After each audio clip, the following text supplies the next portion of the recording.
¿Existe la filosofía latinoamericana? Un pensamiento periférico es un pensamiento situado. Europa se arroja sobre América Latina la herencia de los pueblos originarios, los proyectos de nación, el porqué de este pensamiento, el rechazo al colonialismo, la unión latinoamericana, la lucha de clases en Argentina, países subalternos, marginados, que no han participado de la centralidad de la historia. América Latina, filosofía y colonialismo. Encuentro 7. José Carlos Mariátegui. Regionalismo y centralismo. 1. Pensamiento y militancia. 2. 7 ensayos de interpretación de la realidad peruana. 3. El proceso de liberación de las colonias. 4. La cuestión agraria.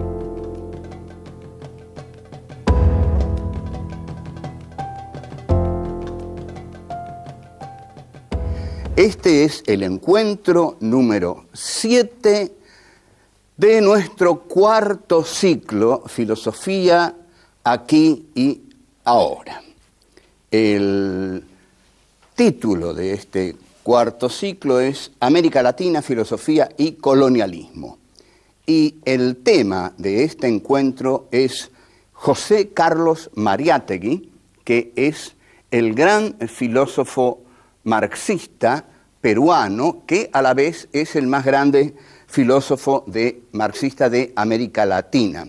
Lo cual les voy a decir en una tremenda agresión a los filósofos marxistas de América Latina, que no se necesita un mérito muy extraordinario para hacerlo, porque en general no han hecho más que repetir las fórmulas más elementales del padre del llamado socialismo científico, es decir, de Karl Marx. Pero, en cambio, José Carlos Mariátegui fue mucho más allá. José Carlos Mariátegui hizo la actitud esencial de un intelectual. ¿Cuál es la actitud esencial de un intelectual? Crear. Si un intelectual es marxista, no tiene que tomar la letra del marxismo como un dogma. Eso lo puede hacer el cura de alguna parroquia que está leyendo la Biblia y bueno, y ahí está la palabra divina a la cual él se va a someter. Pero un intelectual no se somete nunca, porque si no, no es un intelectual. Un intelectual vive en estado de creatividad, y esto es lo que José Carlos Mariátegui hizo frente al marxismo. El libro en el cual se condensa todo este saber, toda esta osadía intelectual de José Carlos Mariátegui es un libro célebre, que todos los marxistas de América Latina han leído, pero no han tomado su ejemplo. El libro es 7 ensayos de interpretación de la realidad peruana y es de 1928. O sea, ahí Mariátegui consolida su obra más importante. Mariátegui fue un hombre de un pensamiento vigoroso, pero de una salud endeble, ¿no? Es un caso típico y atípico, digamos. Podríamos decir que Nietzsche fue un tipo así, ¿no? De un pensamiento vigoroso y una salud endeble. Mariátegui tiene, desde muy niño, tiene problemas muy graves. Tiene un problema en la pierna que le causa... Bueno, le causa lo que causan este tipo de problemas, una disminución frente a la mirada del otro. La mirada del otro es la que te hace en realidad un rengo, porque objetivamente es cierto, uno puede carecer de una pierna, pero carece de una pierna porque los otros lo miran. Esta es realmente la tragedia. Los otros lo miran y el que carece de un miembro a la vista, se da cuenta que lo primero que el otro ve en él es lo que él no tiene. Es decir, en el caso de Mariátegui, una pierna. Como todo intelectual marxista, José Carlos Mariátegui es un intelectual comprometido, es decir, es un intelectual que publica sus ideas por medio de la prensa. En realidad, si ustedes quieren conocer mi opinión, yo creo que así debe ser. Que un intelectual no se puede andar escondiendo en ninguna torre de marfil, que no se puede estar escondiendo en una institución como la universidad, por ejemplo, sino que realmente tiene que dar su palabra, tiene que dar su opinión, porque para algo ha tenido estudios avanzados. Cuando se tienen estudios avanzados, hay una comprensión que suele ser más profunda y más organizativa de la realidad, que esto es lo que hace Mariátegui. Ahora, esto tiene sus riesgos, el riesgo frecuente que tienen los intelectuales es el de ser considerados ideólogos por el poder. Y para el poder, el ideólogo es muchas veces el causante de todo, porque es el que pone, y estas son las palabras del poder, la semilla de la insurrección o de la subversión en la cabeza de la gente. Por eso a Mariátegui, el presidente Leguía, tenía dos caminos: o lo mataba o lo mandaba a Europa. Como no podía matarlo, dada la coyuntura política y la importancia que había tomado Mariátegui, lo manda a Europa. Es decir, se puede interpretar esto como un exilio o como una, digamos, expulsión del país. Mariátegui se va a Europa y aprovecha mucho este viaje porque realmente Europa seguía siendo en ese momento el centro de la actividad intelectual. Participa de un congreso socialista, de muchos congresos socialistas, y conoce a personalidades excepcionales como Togliatti, que va a ser el jefe del Partido Comunista, y nada menos que Antonio Gramsci. O sea, Mariátegui encuentra las fuentes importantes de pensadores a los cuales él no solo admiraba, sino que tenía mucho para aprender de ellos. Vuelvo.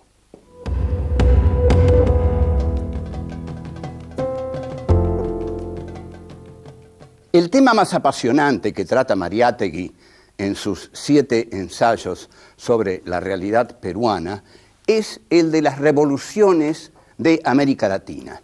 En este sentido, su pensamiento es muy original. Esas revoluciones, dice Mariátegui, no fueron revoluciones. Lo que esas revoluciones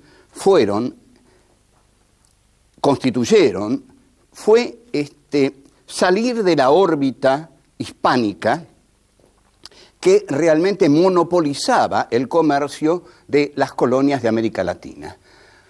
Al monopolizar el comercio de las colonias de América Latina, estas colonias quedaban fuera del libre comercio de la modernidad del occidente capitalista. Entonces, para Mariátegui era comprensible que las clases que dominaban a todos estos países quisieran entrar en relación con los países que hegemonizaban este desarrollo occidental capitalista, que eran fundamentalmente Gran Bretaña, el Imperio Británico, y Francia. España, además, ya no podía abastecer a las colonias. España era una monarquía en decadencia, una monarquía más o menos que podría ser comparada con el amo hegeliano, una monarquía dedicada al goce y no al trabajo, y en este sentido se contradecía tremendamente con Gran Bretaña, que era un imperio dedicado por completo al desarrollo de la industria, a la conquista de los territorios que necesitaba para obtener mercaderías, materias primas para su industria. Entonces, al ver esto, Mariátegui se da cuenta que la cuestión de una América Latina unida no va a ser posible porque Inglaterra no lo va a permitir, porque Inglaterra, unida con las clases sociales nativas de los países americanos, no lo van a permitir. Esto quiere decir lo siguiente, y quiero ser claro en este punto, porque hay un librito de Alvarito Vargas Llosa que se llama Manual del Perfecto Idiota Latinoamericano. Y su primer capítulo dice así: ellos son ricos porque nosotros somos pobres. No, es mentira. Alvarito Vargas Llosa es el perfecto idiota neoliberal, que además es de esos tipos que pobrecitos que son, digamos, los hijos de un grande y que ni siquiera tienen un nombre, por ejemplo, Álvaro, no, es Alvarito. Bueno, y Alvarito lo que dice es que la queja constante de los países de América Latina es: nosotros somos pobres porque el imperio es rico. No, no es así. No es así. Nosotros somos pobres porque las clases dominantes de los países subdesarrollados establecen un pacto neocolonial con el imperio. ¿Está claro esto? Porque esto hay que entenderlo bien. Establecen un pacto, vamos a tratar de entenderlo bien, establecen un pacto neocolonial con el imperio, y en ese pacto neocolonial las clases hegemónicas de la colonia dejan de lado a todas las demás, ¿no? Que no entren en este pacto neocolonial. El pacto neocolonial entonces lo hacen las burguesías mercantilistas, improductivas e importadoras, porque no producen nada, importan todo, y las oligarquías terratenientes. Entonces, así es como se establece ese pacto colonial. Y bueno, en Perú lo que analiza además Mariátegui es el problema de los pueblos originarios, el problema del indio, porque ¿qué es lo que había originariamente en América Latina? Había indios. Por eso creo que dije en algún programa que el que no tenga de 1900 para atrás escrituras por las tierras que posee, las tendría que devolver, porque es un robo lo que hizo. Es decir, las tierras se conseguían aquí del siguiente modo: montaban a un tipo, le decían montá caballo y galopá hasta donde revientes el caballo. El tipo iba hasta donde reventaba el caballo y hasta ahí la tierra era suya. Así se conquistó la tierra en el siglo XIX. Ahora bien, por supuesto esas tierras se las robaron a los pueblos originarios, los cuales fueron aniquilados en todos lados. Es decir, se los mató aquí, se los mató en Estados Unidos.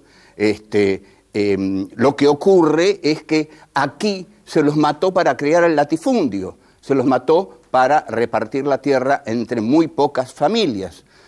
Sabemos lo que fue la llamada conquista del desierto de Roca. Fue una empresa para lograr el latifundio.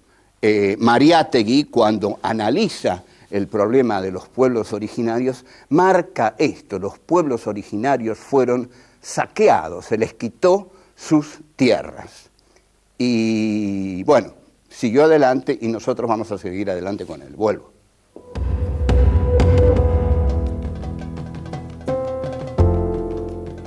En su obra fundamental, 7 ensayos de interpretación sobre la realidad peruana, Mariátegui hace una de las interpretaciones más osadas y más realmente exactas del proceso liberacionista de las colonias hispanoamericanas. Este proceso no fue una revolución para Mariátegui, sino que fue el cambio de la sumisión hacia el monopolio español que ahogaba las economías de América Latina al condenarlas a trabajar únicamente con Cádiz, digamos, con el imperio español, que era un imperio totalmente decadente. Si nosotros nos fijamos en la figura del amo y el esclavo de Hegel, España sería el amo que vive del goce, mientras que, bueno, el esclavo trabaja.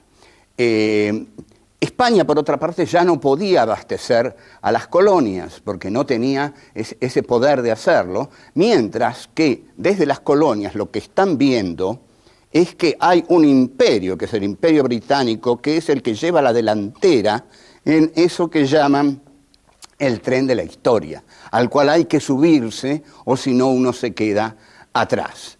Entonces, Mariátegui dice que bueno, que está bien, que se ha liberado América Latina del imperio español monárquico decadente y que ahora América Latina se va a integrar a través de un intercambio cultural y económico al Imperio Británico y a Francia, pero fundamentalmente al Imperio Británico.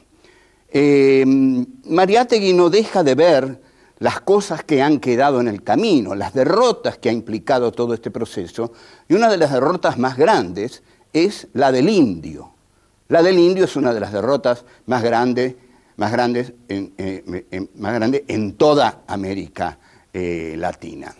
Había un programa liberal para no dejar en Perú, para no dejar totalmente de lado el problema de los indios, como ocurre en la Argentina, que hubo directamente una actitud de exterminio. Ahora, lo que ocurre en Perú es lo que ocurrió en Argentina. No hay una nueva clase dirigente, no hay una burguesía democrática y revolucionaria. En este sentido, entonces, es que el país queda en manos, atención, ¿qué sería una burguesía democrática y revolucionaria? Sería una burguesía que quiere hacer una revolución porque quiere producir lo que el país produce, porque es una burguesía de la producción, una burguesía industrial. Pero la burguesía de los países coloniales es una burguesía meramente intermediaria. Trae las mercancías británicas y las introduce en el país, arruinando las industrias del país. Entonces, esta burguesía está aliada a la aristocracia latifundista. Entonces, entre el latifundismo y esta burguesía poderosa, muy fuerte, enriquecida sencillamente por el tráfico de mercancías, hay un poder centralizado y el problema del indio, dice Mariátegui, debió tener una solución social, pero nunca tuvo una solución social el problema del indio, tuvo otro tipo de soluciones, y eso que el indio en Perú tiene un peso que no tuvo, que nosotros desconocemos por completo. Lo que propone Mariátegui es que si los pueblos originarios tienen que tener una solución social, deben ser ellos los que encaren sus propios problemas, deben formar congresos indígenas, algo que aquí fue inimaginable. ¿Qué implican los congresos indígenas? Un congreso siempre implica una centralización. Una centralización es una comunicación entre los grupos de distintas regiones que se reúnen en un congreso para discutir los problemas de cada uno de esos grupos. Justamente un congreso es el diálogo entre los distintos grupos de pueblos originarios que se reúnen para, bueno, decir, está pasando esto, está pasando aquello, y hay 4 millones de personas ahí, pero no, 4 millones de personas, digamos, el número es muy difícil que se transforme en fuerza si no hay una ideología profunda de unificación. Porque, ¿qué es lo que quiero decir con esto? Que puede haber una fuerza social, puede haber una fuerza política que tenga 40 millones de personas. Pero si estas 40 millones de personas no están unidas por una ideología que realmente las contenga, les dé un objetivo y haga de ese número una fuerza, ahí es cuando el número deviene fuerza. Y bueno, pensemos en esto, ¿no? En este concepto de cómo el número se transforma en fuerza cuando se fijan objetivos comunes para todos. Vuelvo.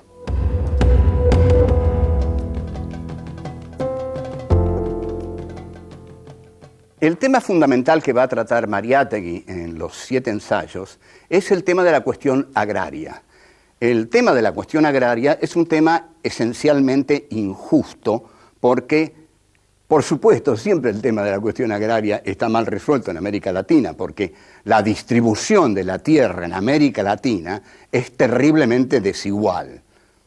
Entonces, el régimen feudal, que se caracteriza justamente por una centralización de la tierra en la figura del señor feudal, debió ser reemplazado por las revoluciones latinoamericanas. Pero no fue reemplazado. Las tierras siguieron teniendo un carácter centralizado en pocas familias. En el Perú, dice Mariátegui, no hemos tenido en 100 años una clase burguesa. Una clase burguesa sería una clase realmente revolucionaria, productiva y que negociara para vender sus productos en el mercado externo y no importar los productos de la metrópoli.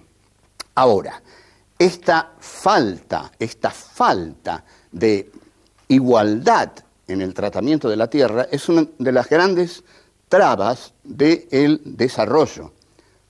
Por supuesto también, porque si la tierra pertenece a 10, 15 familias, la tierra no va a ser trabajada.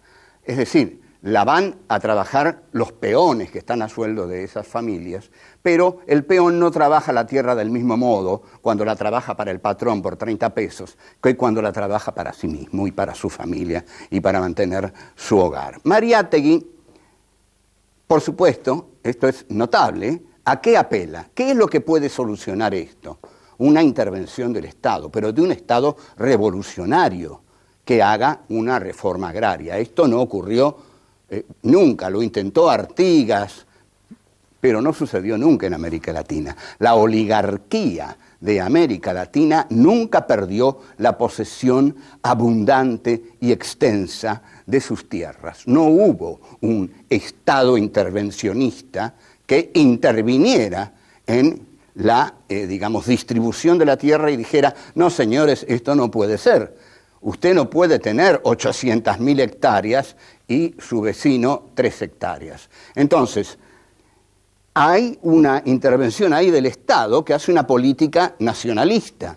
¿Por qué una política nacionalista? Porque es una política para la nación y es una política entonces para todos. Si es una política para todos, entonces el Estado dice, mire, señor, usted que tiene 800.000 hectáreas se va a conformar con 100.000. Y hay 700.000 hectáreas que nosotros vamos a repartir entre los pueblos originarios y los campesinos. Imagínense ustedes si se hace esto, es la revolución, la subversión pura, el atentado a Dios, a las causas más puras de una nación, que son, ¿cuáles son? Las que justifiquen siempre que los poderosos tengan la tierra de la que se apoderaron en algún momento. Bueno, vamos a tratar aquí de ir sintetizando el pensamiento de Mariátegui. Hay, en efecto, una línea de pensamiento marxista en Mariátegui mezclada con un nacionalismo. Este nacionalismo implica el interés que tiene Mariátegui por el Perú. Mariátegui no es un teórico peruano que se pone a filosofar sobre el marxismo. Tampoco es un teórico que aplica el marxismo al Perú, como si el marxismo fuera una teoría acabada en sí misma que pudiera ser aplicada a todos los países del planeta igualmente. Lo que hace Mariátegui y lo que lo aleja de la tradición marxista latinoamericana y especialmente argentina, que es muy seguidista del pensamiento de Marx, es que Mariátegui realmente recrea el marxismo porque es un nacionalista convencido, cosa que no fueron los marxistas argentinos, que no fueron nacionalistas, y que se encontraron con serios problemas para hacerlo, con Irigoyen, con el peronismo, al cual abominaron justamente por ser un movimiento nacional, popular, populista. En cambio, Mariátegui cree firmemente en su nacionalismo y cree que en la unión del nacionalismo y el marxismo va a surgir un pensamiento original para su patria, el Perú. Entonces, ¿cuáles serían nuestras conclusiones fundamentales sobre Mariátegui? Mariátegui es el gran teórico marxista de América Latina. Su ensayo fundamental es 7 ensayos sobre la realidad peruana.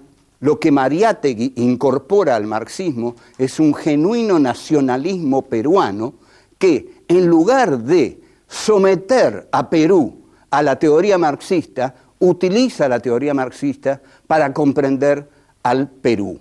Es decir, hay una unidad entre nacionalismo y marxismo que en la Argentina no se dio nunca, porque el nacionalismo quedó del lado de los movimientos populares y los marxistas nunca fueron nacionalistas y confundieron al nacionalismo con el fascismo. Mariátegui no, de ningún modo. Entiende que el nacionalismo es la comprensión de los pueblos originarios, es la comprensión de la necesidad de una reforma agraria, es la comprensión de la crítica al latifundismo, es la comprensión de la crítica a la revolución inconclusa que no se hizo contra España, y ahí Mariátegui entonces es donde toma su originalidad. La originalidad de Mariátegui entonces, y con esto resumo, es que es un pensador marxista que une al marxismo con el problema profundo de la nación a la cual él quiere comprender. Bueno, chao, fue todo.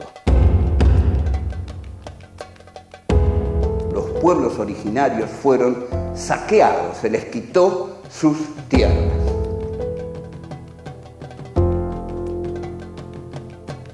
Hay una unidad entre nacionalismo y marxismo que en la Argentina no se dio nunca.